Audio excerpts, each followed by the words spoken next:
Namaskar and welcome. It's 3:30 this afternoon and it's time for Doctors Speak, our live phone-in program on COVID-19 pandemic safeguard. And remember, in the next half an hour, our phone lines are going to be open. We are going to flash those telephone numbers. Please keep calling us. Any questions that you've got related to containment of pandemic and obviously about vaccine rollout. Our doctors are going to be with us in a short while from now. I'm Sakal Bhatt. With me is my colleague Rama, and we are also going to be joined by Ms. Dr. M.K. Daga, Professor, Department of Medicine, and also Dr. Piyush Jain is going to be with us in a while. Dr. Daga, thank you very much for joining us. Rama? बिल्कुल स्वागत है आप सभी का हमारे इस कार्यक्रम में। डॉक्टर डागा, आपसे जानना चाहेंगे, जिस तरह से वैक्सीन की तैयारियां अब जोरों पर हैं, तिथि भी आ गई है, उत्सुकता है। सबसे पहले तैयारियों के बारे में ही आपसे पूछना चाहेंगे कि किस तरह की तैयारियां हैं, किस तरह से आइडेंटिफिकेशन किया जा रहा है और किस तरह से ये एक बहुत ही महत्वपूर्ण चरण जिसे हम मानेंगे कि मुकम्मल होता हुआ दिखाई दे रहा है। नमस्कार सारे दूरदर्शन के दर्शकों को। हाँ, हमें एक बहुत बड़ा एडवांटेज है इसमें कि हमारी कंट्री में वर्ल्ड का सबसे लार्जेस्ट इम्यूनाइजेशन प्रोग्राम चलता है वैक्सीन का। तो सिस्टम तो सारा इन प्लेस है, सब लोग हेल्थ केयर वर्कर्स इसके बारे में जानते हैं, पर इसमें चैलेंज एक ही है कि एक साथ करोड़ों लोगों को वैक्सीन आपको करना है और जितना जल्दी कर सकें वो बड़ा चैलेंज है। तो आपको मालूम है कि सरकार बार बार इस तरह के सारे जानकारियां न्यूज़पेपर के माध्यम से दे रही है। कोविन एक ऐप डेवलप किया हुआ है उन्होंने, और सारी लिस्ट पिछले 2-3 महीनों से बनी जा रही थी कि फ्रंट लाइन वर्कर्स को, हेल्थ केयर वर्कर्स को सबसे पहले ये दिया जाएगा और उसके बाद जो बुजुर्ग लोग हैं, जो 70 साल से ज़्यादा उम्र के हैं व्यक्ति, उनको दिया जाए। तो इसी सप्ताह या अगले सप्ताह जरूर ये वैक्सीनेशन प्रोग्राम शुरू हो जाएगा। और शुरुआत में जो वैक्सीन दिया जा रहा है वो ऑक्सफोर्ड एस्ट्राजेनेका का सीरम इंस्टीट्यूट का वैक्सीन है, जिसके बारे में काफ़ी डेटा सब जगह पब्लिश्ड है और यूके में ऑलरेडी ये वैक्सीन लगना शुरू हो गया है। Dr. Piyush Jain is also joining us, Professor Medicine, ABV, Institute of Medical Science. And yes, Dr. Jain, thank you so much for joining us. Dr. Now the focus is on the vaccine rollout. And today, in fact, there's going to be a very important stock-taking meeting chaired by Prime Minister, and all the chief ministers are going to be part of that. But for a common man to really know the nitty-gritties, because there are lots and lots of questions that we keep getting in and day out, Dr. Jain. Who will get the vaccine first? How effective is this vaccine going to be? Is this going to be the end-all when it comes to the final solution to pandemic 19 and all of that? If you could just put give us crucial points for public consumption about vaccine rollout and necessary precautions. Yes, very good afternoon to all of you. So government has rolled out a plan for this vaccination of the people, and it has been decided that it will be in phases. So in first phase, around 30 crores of people are to be vaccinated. And we have tried that in the first phase, the first to get vaccine will be the frontline workers, frontline corona warriors, which includes all healthcare professionals like doctors and nurses. Then there will be for the police personnel. So those who are in the first phase, these will be getting the vaccination. Then the priority list will be of the people up to the age of 60 years, the senior citizens, or those with the comorbid illness like diabetes, hypertension, and other diseases. Then the next phase, the vaccination will be done for the people less than age of 60 and between 40 to 60 years, then for the young people. So in phased manner, each and every person will be vaccinated. So this priority has been made according to the risk assessment. For those who are at the higher risk of COVID, they have been vaccinated first, and later the people at the lesser risk. Then you wanted to know about the other aspects of the vaccine. Yes, please. How safe it is. So basically, many trials have been done, not only in India, but all over the world. The trials have happened, and more than 1 lakh people have been studied in these various trials with different vaccinations. So what happens is that we do a trial with large number of people, we try to find how many got that adverse effects or serious adverse effects, which can be like critically patient might get ill. So in most of the trials, we have not found many serious or adverse effects or critically illnesses. Exceptions may be 1 or 2 cases in 1 or 2 trials. But there have been some mild side effects which are associated with any drug, any vaccine, which can be there in any human body. But these are very mild, like the local site infections where the vaccination is given. There can be some redness, itching, or some mild fever, cough can be there with the vaccine. And this is the effect of vaccine, which is seen not only in this new vaccine, but also with whatever vaccination have been done till now, even in the children or national immunization program. If you see, आप बच्चे को DPT का टीका लगवाते हैं, measles का टीका लगवाते हैं, तो उसके अंदर भी थोड़ा सा बुखार आना, दर्द होना या खुजली हो जाना, लाल हो जाना, ये सब एक आम बातें हैं. ये वैक्सीन का इफेक्ट होता है. तो apart from these mild effects, nothing serious adverse effects have been seen. The question comes about, are we completely safe after the vaccination? Do we need to follow the precautions? Yes. Yes. So that it is not that once you are vaccinated, first let's understand these two things. Most of the vaccines have come with the 2 doses of vaccine. They say the claim is that only after 2 doses of vaccination you are safe. So if you take first dose today, the second dose will be after 4 to 6 weeks time. So in between that time, the immunity will not be fully developed. Might be partial response might be there, but the full response of the vaccine will not be there. So you will be as vulnerable as any other non-vaccinated person. तो ये कहना कि एक dose लग गई उसके बाद तो मुझे कुछ नहीं होगा, आप गलत साबित हो सकते हैं, क्योंकि उसके बाद भी आपको इन्फेक्शन हो सकता है. Second, even after 2 doses, when you receive after 4 to 6 weeks, uske bhi the complete response will come after 2 weeks of the second dose. Okay. यानी almost आपको वैक्सीन लगने के 2 महीने बाद आपको उस ड्रग का पूरा वैक्सीन का पूरा इफेक्ट आएगा.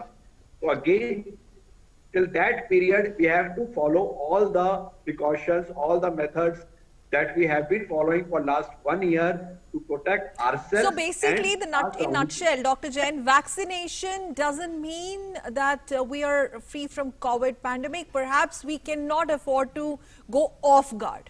Vaccine is just there. Exactly. Precaution जो है वो रखना चाहिए. और बिल्कुल हमारे पास व्यूअर्स के सवाल आने शुरू हो गए हैं. और अनिल बसंत है, इन्होंने पूछा है कि इनकी एज 65 है और कुछ इन्हें हार्ट प्रॉब्लम्स भी हैं. और आगे इन्होंने सवाल नहीं किया है, तो डॉक्टर साहब मुझे लगता है इनकी क्वेरी है इसी के बारे में जानने को, कोविड को लेकर और उसके साथ ही वैक्सीनेशन को लेकर कि किस तरह से ये जा सकते हैं, कितने ये सेफ हैं और क्या कुछ इन्हें करना चाहिए. डॉक्टर डागा. आई नो ऐसा है कि देखिए रिस्क कोरोना की जैसे डॉक्टर पीयूष ने बताया वो रहती है, और वैक्सीन लगने के बाद भी रिस्क कम हो जाती है. लेकिन वैक्सीन की एफिकेसी कुछ जगह पे 70% है, कहीं 90% है. तो 100% एफिकेसी तो किसी चीज की नहीं होती है. तो ये ध्यान रखने की जरूरत है कि आपको वो प्रिकॉशंस तो सारे अभी रखने हैं, जब तक कि आपको रोज देखने को मिल रहा है कि कुछ नए केसेस. हालांकि हम बहुत भाग्यशाली हैं, India is very fortunate that we now have declining peak of this COVID, and hopefully it remains like that until and unless the new UK and South African variant causes some problem, which is happening all across the world.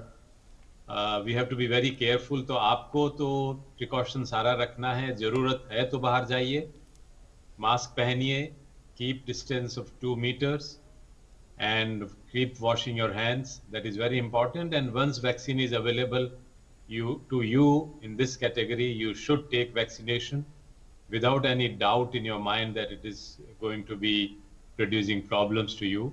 It is very, very rare. बिल्कुल. Doctor Dagar, आपसे ये भी समझना चाहेंगे कि जिस तरह से आप लोग बेहद महत्वपूर्ण पार्ट हैं इस पूरी प्रक्रिया का, वैक्सीनेशन को लेकर उत्सुकता भी लोगों में काफ़ी है, तो किस तरह की जो तैयारियां हैं, किस तरह के प्रिकॉशंस की आपने बात की है, विशेषकर जैसे अभी हमारे एक दर्शक ने पूछा जिन्हें हार्ट की प्रॉब्लम थी, इस तरह के बहुत सारे दर्शक हैं जो कोमॉर्बिडिटी जिनको रहती है, तो किस तरह से वो सेफ हो सकते हैं और उन्हें और ज़्यादा क्या सावधानी की ज़रूरत है? देखिए, उन्हें तो देखिए अपनी बीमारी का पूरा इलाज तो करते ही रहना है। बहुत अनफॉर्चुनेट इंसिडेंट जो रहा पिछले 9-10 महीने में कि काफ़ी लोग विद क्रॉनिक कोमॉर्बिडिटीज अस्पताल आना बिल्कुल बंद कर दिया, डॉक्टर को कांटेक्ट करना बंद कर दिया और अपने घर पे ही रहे, और उनको अनफॉर्चुनेट इंसिडेंट्स भी हुए हैं, उनकी बीमारी बढ़ भी गई और इलाज नहीं करा पाए। तो वो उस तरह का डर जो है अपने दिमाग से बिल्कुल निकाल देना है, उसको बिल्कुल भूल जाइए। आप फ्रीली अब कोई भी हेल्थ केयर फैसिलिटी में जा सकते हैं अपना इलाज, अपनी जो एग्जिस्टिंग बीमारी है उसका इलाज कराने के लिए, उसमें लापरवाही नहीं करिए। You have to be very careful. Simultaneously all those precautions, don't go if you don't have to go, keep wearing the mask, keep washing your hands, and also tell your dear and near ones to avoid unnecessarily getting together even today. You may never know, the virus may hit you again. So you have to be very careful about all these. And vaccination, when will you get? You will get an information automatically on your mobile, CoWIN app would be there. And moment the vaccination is started next week, after the healthcare workers and other frontline workers from municipal corporation or police and other departments who have been, or administration, after that, this is the category who would be getting the vaccine. And many states have promised to be given it to be free.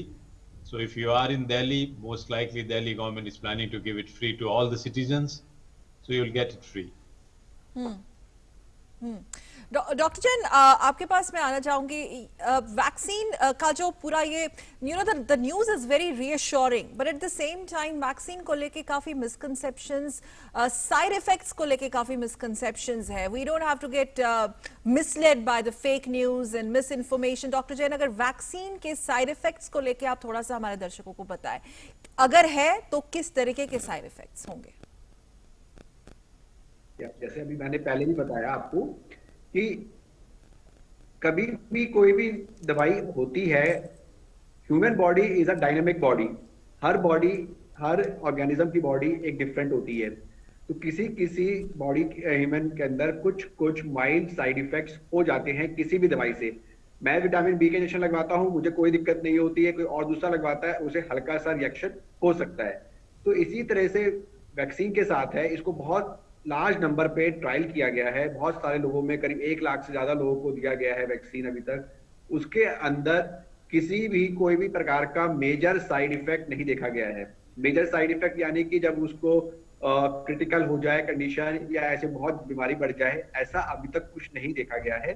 छोटे मोटे side effect जैसे कि हल्का बुखार आना, खांसी होना, और जहाँ पे इंजेक्शन लगा है वहां पे दर्द होना, लाल होना, खुजली होना, इस तरह की माइल्ड साइड इफेक्ट्स हर दवाई के साथ हो सकते हैं, और वो इस वैक्सीन के साथ भी देखे गए हैं। इनफैक्ट वैक्सीन के साथ थोड़ा सा ये ज्यादा होते हैं किसी भी वैक्सीन से, इवन जो बच्चों में वैक्सीन लगवाते हैं उसमें भी होते हैं, क्योंकि वैक्सीन का जो कीटाणु होता है वो हल्का सा अपना रिएक्शन करता है, और इससे पता चलता है कि हमारी बॉडी उसके अगेंस्ट काम कर रही है और वैक्सीन अपना काम दिखा रही है, वैक्सीन अपना असर दिखा रही है। तो इन चीजों से बिल्कुल भी घबराने की जरूरत नहीं है। ये बहुत ही माइल्ड साइड इफेक्ट्स हैं जिनको कि कोई छोटी मोटी दवाई देके आराम से कंट्रोल किया जा सकता है। बिल्कुल, हमारे साथ दर्शक भी जुड़े हुए हैं। रोहतक से हरिकेश कुमार हमारे साथ जुड़े हुए हैं। जी हरिकेश जी, पूछिए अपना सवाल। मेरी उम्र 71 है। ओके। और मैंने बाईपास सर्जरी करवा रखी है, फरवरी में करवाई थी। ओके। मेरे तक घर पर हूँ, वैक्सीनेशन लगवाना चाहिए या नहीं? डॉक्टर डागा, आप इनके सवाल का जवाब दीजिए। हाँ, जैसे ही ये उपलब्ध हो जाए आपको जरूर लगवाना चाहिए वैक्सीनेशन। इसमें कोई नुकसान नहीं है। आप प्रिकॉशन सब ले रहे हैं, घर पे हैं, वो लेते रहिएगा, लेकिन जरूर लगाना चाहिए वैक्सीनेशन, इसमें कोई शक नहीं है। अगर आपको कोरोना नहीं हुआ है और अगर हुआ भी है तो भी वैक्सीनेशन लगाने की जरूरत है। बिल्कुल। डॉक्टर गोयल, इसी तरह के सवाल जो है ना बहुत सारे दर्शकों के आते हैं, बहुत उत्सुकता है वैक्सीनेशन के लिए, इंतजार भी रहा है लोगों का। आर के गोयल हैं फेसबुक से, वो पूछ रहे हैं कि वैक्सीनेशन के लिए अगर हम जाएंगे तो वो सेल्फ ड्राइव करके जा सकते हैं या साथ में किसी को लेकर जाएं? वही जो सकल ने अभी एक सवाल पूछा था कि जो साइड इफेक्ट्स के बारे में मिसकॉन्सेप्शन है या भ्रम की स्थिति है या बहुत सारी जो र्यूमर्स फैली हुई हैं, तो किस तरह से आप इसका समाधान करना चाहेंगे? जी जी डॉक्टर जी आप बताएं। वैक्सीन के लिए एक ये बनाया गया है, एक ड्राई रन कर रहे हैं और ये देखा गया है कि जो एकदम से रिएक्शन होता है बॉडी का उसके वो इमीडिएटली हो जाता है। तो उसके लिए वैक्सीन लगाने के बाद 30 to 45 मिनट्स के लिए आपको वैक्सीनेशन सेंटर पे ही ऑब्जर्व किया जाएगा, वहीं पर आपको रेस्ट करना है और उस दौरान अगर आपको कोई परेशानी होती है तो वो वहाँ पे जो अवेलेबल डॉक्टर हैं वो उसको सॉल्व करेंगे और आपकी जांच पड़ताल करेंगे। और 45 मिनट्स तक अगर आप बिल्कुल ठीक रहते हैं, स्वस्थ रहते हैं, उसी के बाद आपको वहां से घर भेजने जाने की अनुमति मिलेगी। तो इसके बाद कोई दिक्कत क्वेश्चन डॉक्टर जैन, माफी चाहती हूँ मैं आपको यहाँ पे रोक रही हूँ। एक सवाल यहाँ पे ये है उनका कि मैं सेल्फ ड्राइव करके जाऊं या किसी को अपने संबंधी को लेके जाऊं अगर कुछ हुआ या? यस, आप इसलिए सेल्फ ड्राइव करके जा सकते हैं क्योंकि कोई ऐसे बहुत ज्यादा एक्सपेक्टेड नहीं है और 30 मिनट्स के लिए आपको ऑब्जर्वेशन में रखने के बाद वहां से डिस्चार्ज कर दिया जाएगा, तो इसलिए आप सेल्फ ड्राइव करके भी जा सकते हैं। ओके रमा। बिल्कुल। तो हमारे जो दर्शक हैं उनको जवाब मिल गया होगा। इसके साथ ही डॉक्टर डागा, हम आपसे ये पूछना चाहते हैं कि किस तरह की तैयारी है, और कुछ सवाल ऐसे भी आते हैं जैसे जब रजिस्ट्रेशन हो रहा है तो किसी सोसाइटी में है या डिफरेंट वर्कर्स जो आशा वर्कर्स भी जा रहे हैं, वो पंचायत में रजिस्ट्रेशन हो रहा है या सोसाइटीज़ में हो रहा है, लेकिन कुछ लोग ऐसे भी हैं जो आउट ऑफ इनमें रह जाते हैं किसी वजह से, वो इसका पार्ट नहीं होते हैं, तो वो किस तरह से जा सकते हैं? किस तरह से बेसिकली जिन लोगों को सभी को ये बाद में लगेगी, तो किस तरह से उन्हें तैयारी करनी चाहिए कि उनका भी रजिस्ट्रेशन हो पाए? क्या कुछ अवेलेबल उनके पास होना चाहिए? जहां तक मेरी जानकारी है सभी को वो कैटेगरीज जैसे डिसाइड करिए गवर्नमेंट, और गवर्नमेंट के पास इलेक्टोरल रोल है, सारी डिटेल्स हैं, उसी को फॉलो किया जाएगा। और निश्चिंत रहें और समय समय पे इसके बारे में अखबार में, मीडिया में, टेलीविजन में, सब जगह सूचना भी दी जाएगी। एक बार वैक्सीन ड्राइव शुरू हो जाए तो आप निश्चिंत रहें, आपको मिलेगा। और ऐसा भी हो सकता है कि 3 महीने बाद मार्केट में भी आपको अलग से मिलने लगे, जो लोग खरीद के भी लगवा सकते हैं। और इनिशियल मार्च अप्रैल के तक आपको इसके लिए इंतजार करना पड़ेगा, पर सभी को इसकी सूचना मिलेगी। बिल्कुल, सुरक्षा सभी को मिलेगी और जो तैयारी है वो भी सभी की है। और जिस तरह से विशेष सावधानियों की हम बात करते हैं, तो वैक्सीनेशन के लिए भी कुछ प्रिपेयर्ड रहने की ज़रूरत होती है या कुछ इससे पहले कुछ किसी तरह का प्रिकॉशन पहले लेना होता है अगर कोई वैक्सीनेशन के लिए जा रहा है? क्या इसमें भी कुछ विशेष सावधानी की ज़रूरत होती है? मेरा ये कहना है कि अगर आपको जिस दिन वैक्सीनेशन के लिए जा रहे हैं उसी दिन या एक दिन पहले कोई फीवर वगैरह है या फीवर चल रहा है, तो फिर आप उसको थोड़ा कुछ दिन के लिए डेफर कर दीजिए। और इसके अलावा ऐसा कोई और कारण नहीं है कि आप वैक्सीनेशन नहीं लगा सकते हैं। जिस दिन आपका शेड्यूल है आप जा सकते हैं और लगवा सकते हैं। Okay, we have right, Dr. Jain, we have a question about this antibodies. Piyush wants to know, is Piyush from Maharashtra, he wants to know that he has tested COVID positive twice, once asymptomatic and second mild symptoms, loss of smell and taste. This was within 6 months. So now he wants to know how safe, what is his safety period? Dr. Jain. Okay, so as he has tested twice, so there are chances. Yeah, as he has tested twice positive, so there are chances that he must be having and developed antibodies by now. But the lifespan of these antibodies, it's still not sure. It has been seen that after generally for 2 to 3 months the antibodies remain, but after that the titer starts falling off. So, but we cannot define any safe period because the antibodies in it are not very stable. In some people, the antibody development is very high. We have a high titers, but in some people we have low titers, and then the lifespan of antibodies is not very well defined. After few weeks, the antibody starts fading off, and then he is again at a risk of development of a new infection. So he has to follow all the precautions and take necessary actions so that he remains safe and does not catch the infection again. बिल्कुल I wanted to add. I wanted sure. to add to this for Piyush's information that you may still have antibodies, but you still should take a vaccination. And secondly, there are two types of antibodies. One is the B cell, which is your what that fights immediately, and the T cell. So that memory, which is retained in T cell, can sometime help you in next infection. But to have an adequate protection, I think vaccination, despite you having developed the COVID, is advised. Dr. It's Daga just had a like- very small question, sir. In fact, that brings me to that question. There are many cases where people have said it was false positive or false negative. What is that? False positive, what? RT-PCR or Yes, antibodies? RT-PCR. So people typically had symptoms and signs of COVID disease. They had definite evidence on CT scan, chest X-ray of a pneumonia. Everything fitted into that, but still their RT-PCR was negative. So that would be a false negative. On other hand, you may have false positive. That's false positive is a really misnomer. So I mean, other way of doing that is you test antibodies in those people who have so-called false positive. And if the antibodies are there, that means this report is false. I mean, this report, if the antibodies are not there, even after 3-4 weeks of infection, then probably it was a false positive RT-PCR, which is very highly unlikely. Doctor Daga एक बहुत छोटा सा सवाल मैं भी पूछना चाहूंगी क्योंकि उसके एंटीबॉडीज की आप बात कर रहे हैं और आपने विस्तार में बताया भी है, अंग्रेजी में बताया, थोड़ा सा आप हम चाहेंगे कि हिंदी में भी इसे बताएं कि जो आपने बताया कि एंटीबॉडीज किस तरह से जो इस वैक्सीनेशन से डेवलप होता है, कौन कौन सी इसकी स्टेजेस होती हैं, और इस बात के लिए भी बहुत रूमर आ रहे हैं कि एंटीबॉडीज के साथ साथ कुछ इन्फेक्शंस भी हैं जो इससे किल किए जा सकते हैं, तो हकीकत क्या है ये दर्शकों को बताएं जरा। देखिए, अभी भी हम scientist all over the world सब लोग अभी भी इसके बारे में सीख रहे हैं, समझ रहे हैं, लेकिन जो अभी लेटेस्ट इंफॉर्मेशन आई है, 6 महीने तक काफी लोगों में एंटीबॉडी परसिस्ट करती है। उसके ज्यादा पीरियड परसिस्टेंस का भी फॉलोअप पे पता लगेगा जिनको कोविड इन्फेक्शन हो गया था, और कुछ ऐसे लोगों में भी कोविड-19 के अगेंस्ट एंटीबॉडी पाई गई है जिनको अपेरेंटली कोई इन्फेक्शन नहीं हुआ, क्योंकि कोरोना वायरस काफी टाइम से हम जानते हैं, वो पहले सार्स, मर्स काफी बीमारियां कर चुका है जी। तो उसके थोड़ा सा प्रोटीन सीक्वेंस उसके जीनोम में सिमिलर होने से कोविड-19 के अगेंस्ट भी एंटीबॉडी लोगों में मिल रही है।